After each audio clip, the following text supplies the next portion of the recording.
तो हम Raoult's law के बारे में क्या पढ़ रहे थे। हमने राउल्स लॉ के बारे में ये पढ़ा था कि अगर हम एक कंटेनर में सॉल्वेंट लेते हैं, एक बार वापस रिवाइज करवा देती हूँ, और ये छोटे कंटेनर में सोल्यूट लेते हैं।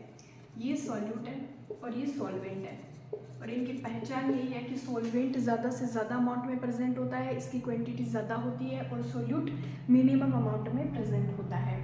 अब मैं सोल्यूट लेके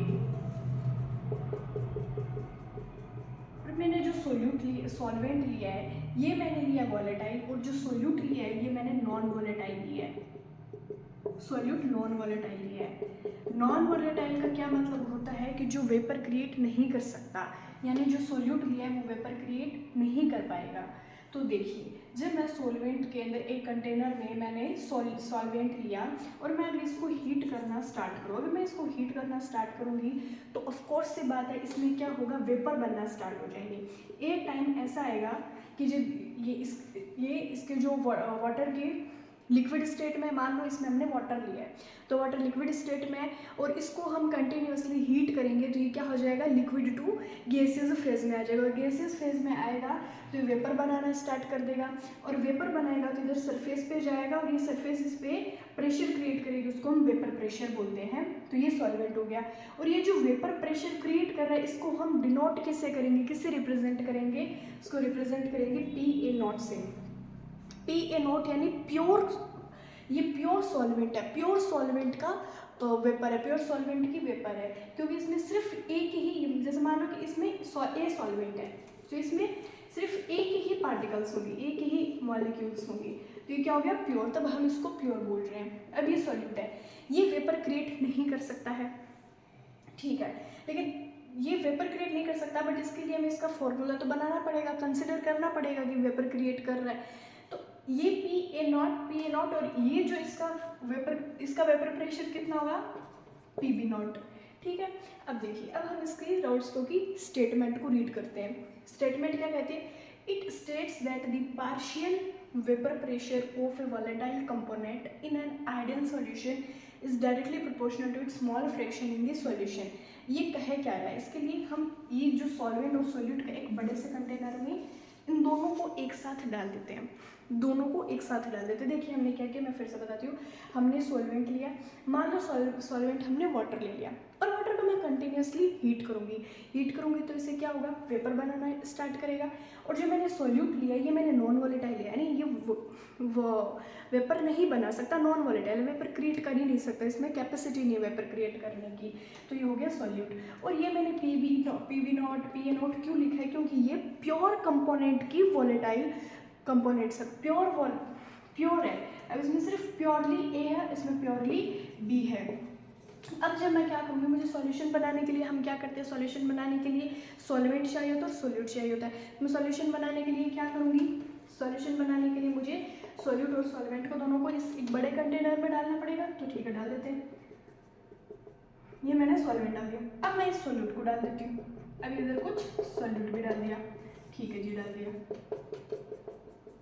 अब क्या होगा, अब मैं इसको हीट करना स्टार्ट करूँगी, वही प्रोसेस होगा, इन दोनों को इस कंटेनर में डाल के जब मैं हीट करना स्टार्ट करूँगी तो अब क्या लगता है, क्या वेपर प्रेशर जितना इस इधर पूरे सॉल्यूशन का बनेगा, सॉल्वेंट से ज़्यादा बनेगा या कम बनेगा, क्या लगता है, ऑफकोर्स से बात है कम बनेगा। क्यों कम बनेगा वो देखते हैं। सॉल्वेंट में वेपर प्रेशर ज़्यादा लग रहा था, वेपर्स ज़्यादा बन रही थी, उसका रीज़न क्या था, क्योंकि इधर सिर्फ एक ही कंपोनेंट्स थे, एक ही पार्टिकल्स थे, जो हम जितना ज़्यादा उसको हीट करेंगे वो उतना ज़्यादा वेपर प्रेशर क्रिएट कर सकते हैं। लेकिन अब सॉल्यूशन में क्या है, सॉल्यूशन में सोल्यूट भी है, सॉल्वेंट भी है, और सोल्यूट भी कौन सा, जो वेपर क्रिएट कर ही नहीं सकता, जो नॉन वॉलेटाइल है। तो सोल्यूट क्या करेगा, ना तो खुद वेपर क्रिएट करेगा और ना ही एक को यानी सॉल्वेंट को अच्छे से वेपर क्रिएट करने देगा। तो वेपर तो बनेगी, वेपर प्रेशर भी लगेगा, बट कंपैरिजन टू PA0 से कम लगेगा। क्यों लगेगा, क्योंकि सोल्यूट के जो पार्टिकल्स अब इधर सरफेस पे आ जाएंगे, इसके लिए रेजिस्टेंस क्रिएट करने के लिए सरफेस पे भी तो आएंगे, तो सरफेस पे आ जाएंगे, तो अभी जो वेपर बनेगी वो कम बनेगी। अब जो वेपर बनेगी वो क्या बनेगी, कम बनेगी। और ये सॉल्यूशन क्या है, ये हमारा P टोटल है।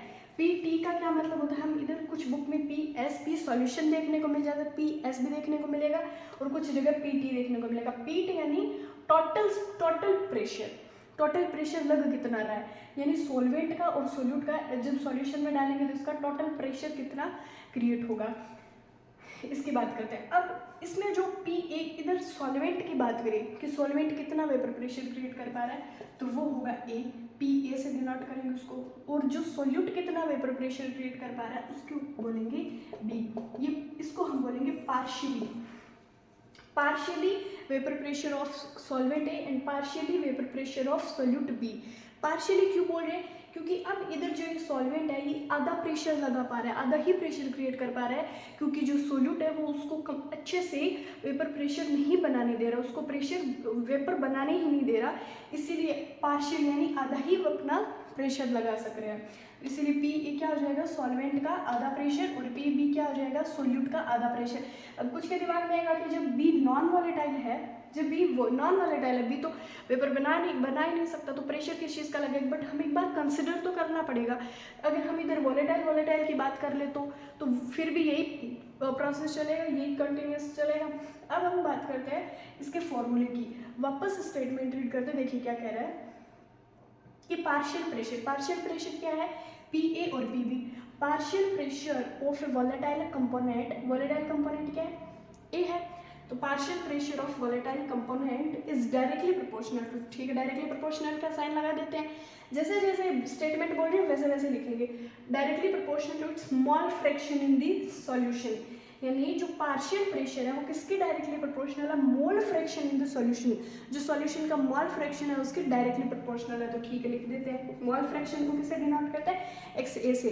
अभी मोल फ्रैक्शन क्या होता है, कुछ बच्चों को ये भी नहीं पता होगा, और वो पूरा समझ रहे हैं तो वो मेरे एक वीडियो बनाया हुआ मेरा कंसंट्रेशन टर्म को फाइंड करने का ही, mole fraction, mass percentage, volume percentage, वो सब है, और मैं बता देती हूँ। मोल फ्रैक्शन का मतलब ये होता है कि जब पूरे सॉल्यूशन के अंदर कितना वेपर सॉल्वेंट क्रिएट कर सकते हैं, सॉल्वेंट है कितना, सॉल्वेंट का मास कितना है और कितना सोल्यूट का है, सॉल्वेंट का मास कितना, सोल्यूट का मास कितना, डिवाइडेड में टोटल सॉल्यूशन का कितना, बस इसको ही मोल फ्रैक्शन बोलते हैं।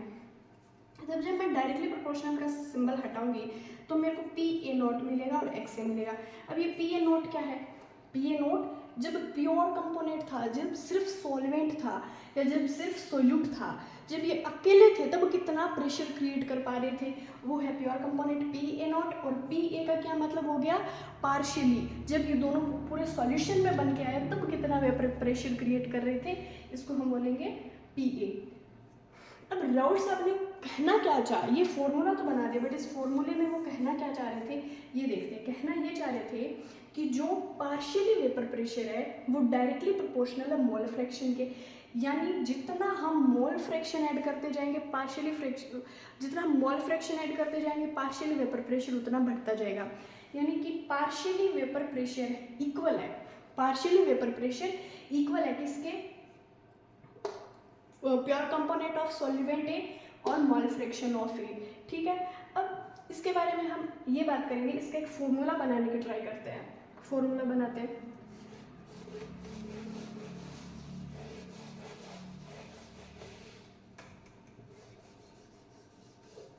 फॉर्मूला कैसे बनेगा, पी ए नॉट एक्स ए, यानी जो प्योर वेपर प्रेशर है, ये प्योर वेपर, ये पार्शियल वेपर प्रेशर, ये इक्वल होगा किसके, पी ए नॉट एक्स ए के। पी ए नॉट क्या है, प्योर कंपोनेंट का। अब ये ऐसे ही same as it is P B का बनेगा, ये हम सॉल्वेंट की बात कर रहे थे, अगर ऐसे ही बात सोल्यूट की करें तो सोल्यूट का भी तो एज इट इज बनेगा, P B naught X B, यानी जितना सोल्यूट का पार्शियल प्रेशर बढ़ाते, जितना प्योर पार्शियल प्रेशर बढ़ाते जाएंगे उतने ही इसका मोल फ्रैक्शन बढ़ता जाएगा, और प्रोपोर्शनलिटी का साइन हटाएंगे तो पी बी नोट मिल जाएगा। पी बी नोट क्या है, जब ये अकेला सोल्यूट प्रेशर लगा पा रहा था। ये हमारे पास दो इक्वेशन हो गई। ठीक है, अब हमने क्या लिया था, नॉन वॉलेटाइल कंपोनेंट लिया था, किसको, सोल्यूट नॉन वॉलेटाइल लिया था। तो जब सोल्यूट वेपर बना नहीं पाएगा तो ये तो जीरो हो जाएगा, ये तो जीरो हो जाएगा। और जीरो क्यों हो जाएगा, क्योंकि ये नॉन वॉलेटाइल है, वेपर बना ही नहीं पा रहा, और इधर बात किसकी चल रही है, वेपर की चल रही है, वेपर बना नहीं पा रहा, तो ये जीरो हो जाएगा। अब हम इक्वेशन फर्स्ट से बात करते हैं, from equation first, P A is equal P naught A X A. अब हमारे पास सिर्फ ये एक इक्वेशन बचेगी। तो राउत साहब का कहना यही था कि जो पूरा पार्शियली वेपर प्रेशर है, पार्शियली वेपर प्रेशर इक्वल होगा PA0 XA PA0 pure component का वेपर प्रेशर और XA मोल फ्रैक्शन। अब इसके कुछ सॉल्यूशन भी है, यानी इसको एक्सपेरिमेंट करने के लिए कि राउल्ट साहब का एक्चुअल में वो कहना क्या चाह रहे हैं, इसके लिए 2 सॉल्यूशन भी बने। कौन कौन से वो देखते हैं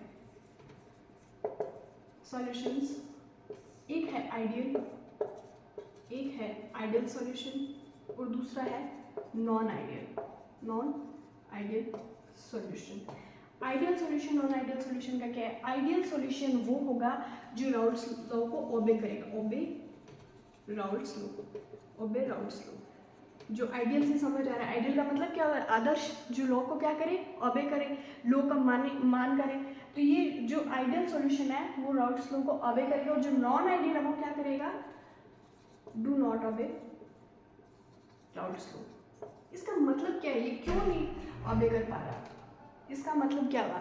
मतलब ये हुआ कि जो राउल्ट्स लॉ है, राउल्ट्स ने तो अपना नियम दे दिया, अपना लॉ बता दिया, उन्होंने जो एक्सपेरिमेंट किया वो बता दिया कि हाँ ऐसे ऐसे है, वेपर प्रेशर है, प्योर कंपोनेंट का है, उन्होंने बता दिया। बट जब हम इसको रियल लाइफ में कंपैरिजन करें, रियल लाइफ में अगर इसका एक्सपेरिमेंट करें, तो क्या राउल्ट्स साहब एकदम सच बात बोल रहे थे? जो कि है नहीं। राउल्ट्स साहब ने ये जो दो लोग है ना, ideal solution non ideal solution, ये जो सॉल्यूशन है, जो आइडियल राउल्ट्स लॉ को ओबे कर रहा है, नॉन आइडियल राउल्ट्स लॉ को ओबे नहीं कर पा रहा।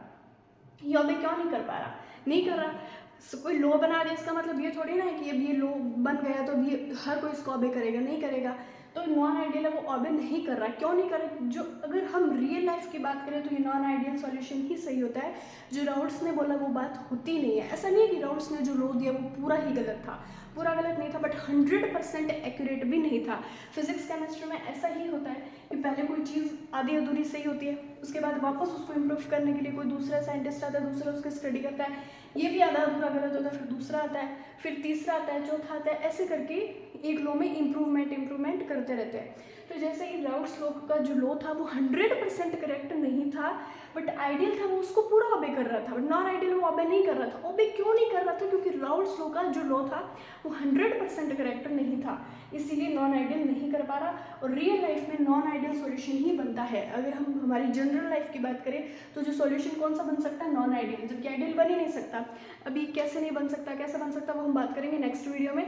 फिलहाल हमने राउल्ट्स लॉ पढ़ लिया, अब हम नेक्स्ट वीडियो में बात करेंगे ideal solution, non ideal solution. Thank you so much.